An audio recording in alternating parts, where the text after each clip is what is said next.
Olá, meu aluno e minha aluna, eu sou a professora Tatiana Moura e sejam bem-vindos à oficina de leitura e escrita.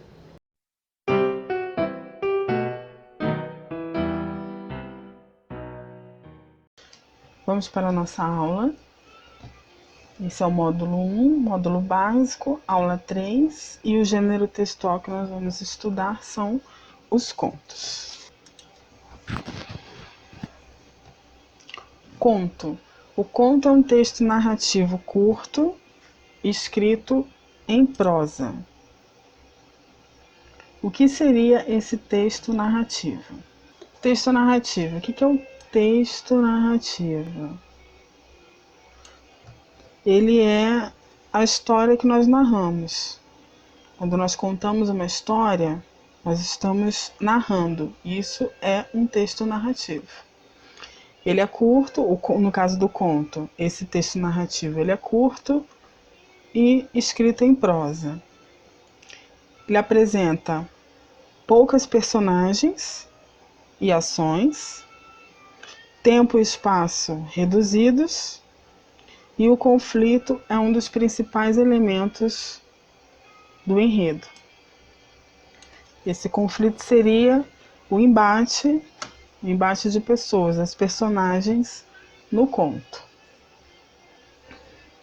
Então vamos entender, item por item, desses elementos com os quais é possível desenvolver o conto. Então vamos começar aqui com o tempo. Com o tempo. O tempo está relacionado com a época em que se passa a história. As formas verbais no passado, normalmente o conto começa, era uma vez, uma princesa. Esse é um marcador, um exemplo clássico de marcador de tempo. O espaço é o lugar onde acontece a ação. Então, os fatos da narrativa, do conto, também podem ter relações com o espaço em dois níveis. Pode ser o espaço físico ou o espaço social. O espaço físico é o espaço geográfico, o lugar onde está se passando a ação.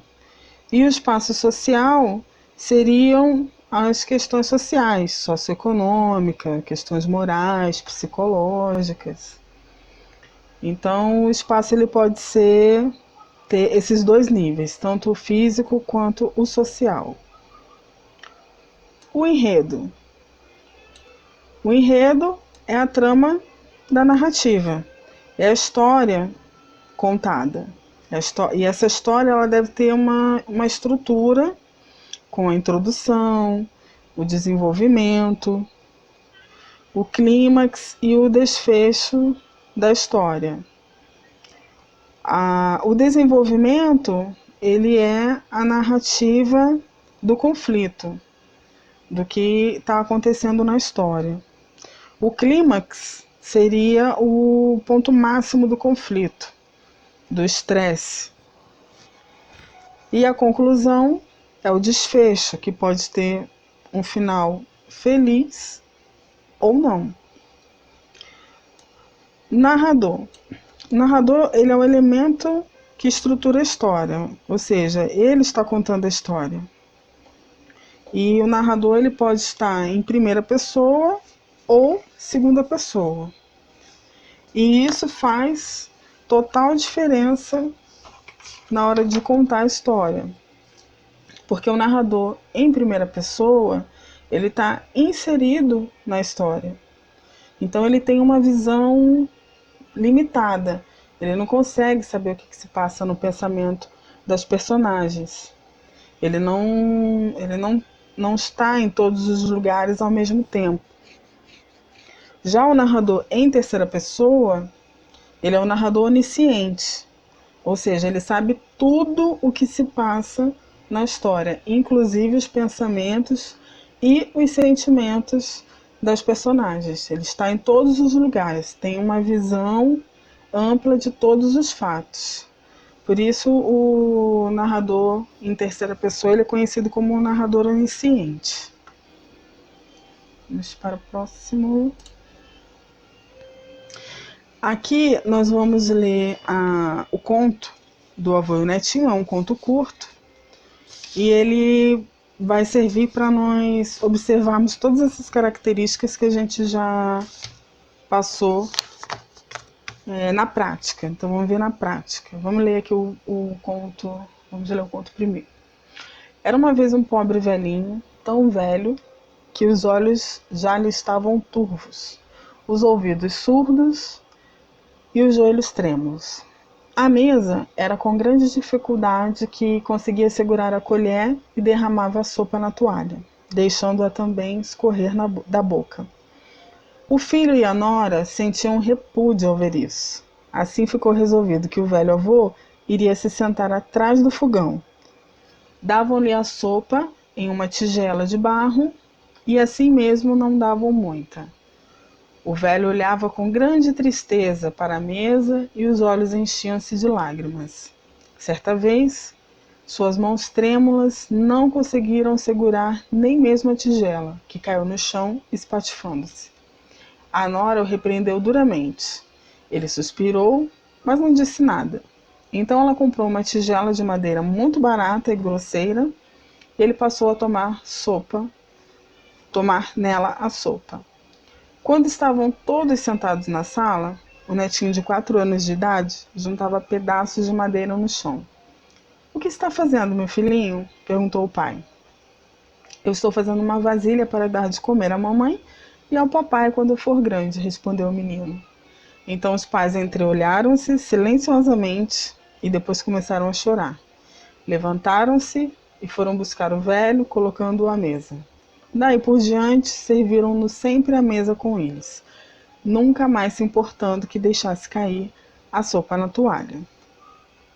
Bom, então vamos observar aqui as características do conto nesse texto aqui. Primeira coisa que nós podemos ver é o marcador temporal. Aqui. Era uma vez. Né? A primeira característica que nós vimos lá no slide passado, falando sobre o tempo. Né? Ele é um indicador de no passado.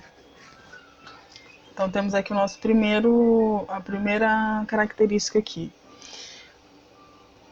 Temos também as personagens, que são poucas, né? O conto ele trabalha com poucas personagens. Então temos aqui o pobre velhinho,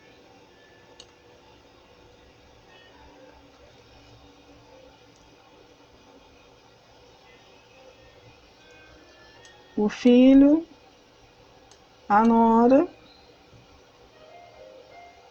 e o filhinho, a criança, né? O menino, a mesma personagem. Então, vimos o marcador temporal, as poucas personagens. Agora vamos observar o espaço, que é o lugar onde se passa a ação.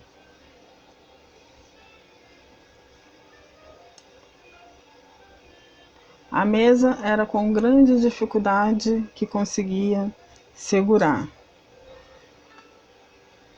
Que é onde eles colocam aqui o velhinho, o pobre velhinho, sentado atrás do fogão.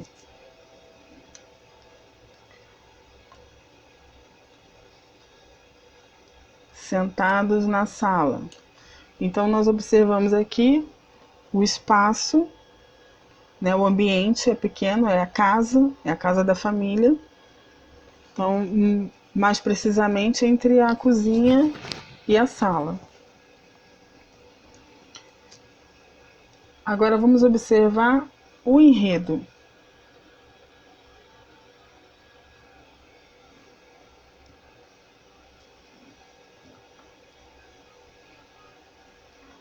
O início da história. Era uma vez um pobre velhinho. Aqui está o início da história. O conflito.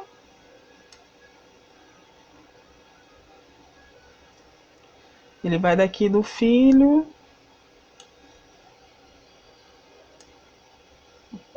aqui. A nora repreendendo o velhinho novamente. Aqui vem o clímax, que é o ponto alto do conflito, que é quando eles observam o filhinho tentando fazer uma vasilha ali de madeira e que vai dar para eles, para o pai e para a mãe quando ele for grande e eles forem velhinhos. E aí eles se colocam na condição do velhinho que eles estão maltratando. Aqui. E o finalzinho aqui, então os pais entreolharam-se. Essa parte aqui é o desfecho. O desfecho da história aqui foi um final feliz. Eles caíram em si, voltaram atrás e passaram a comer junto à mesa, junto com o velhinho, e não se importando mais que ele deixasse a sopa escorrer pela boca, cair na toalha. Então tiveram aqui um final feliz.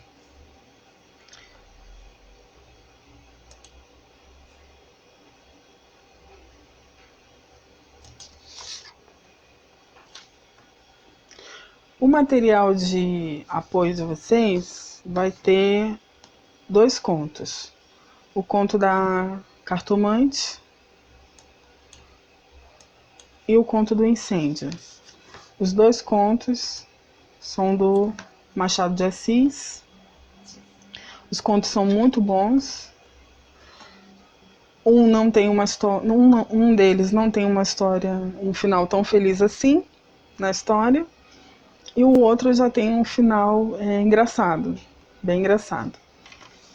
Depois dessa leitura dos contos, vai ter um exercício de interpretação.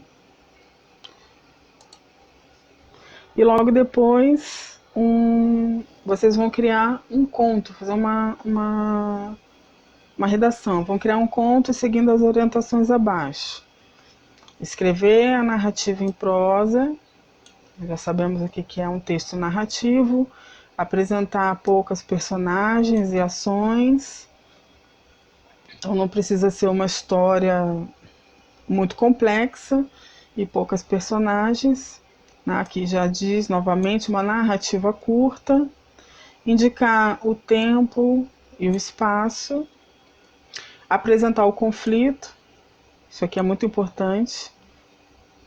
Não esqueça o título do conto, a estrutura, a introdução, o desenvolvimento, o clímax e o desfecho, né? O início da história, o desenvolvimento da história contando ali o conflito, o início do conflito, o clímax quando chega no auge, esse conflito chega no auge, e aí logo depois tem que ter o desfecho, e esse final ele pode ser um final feliz ou não.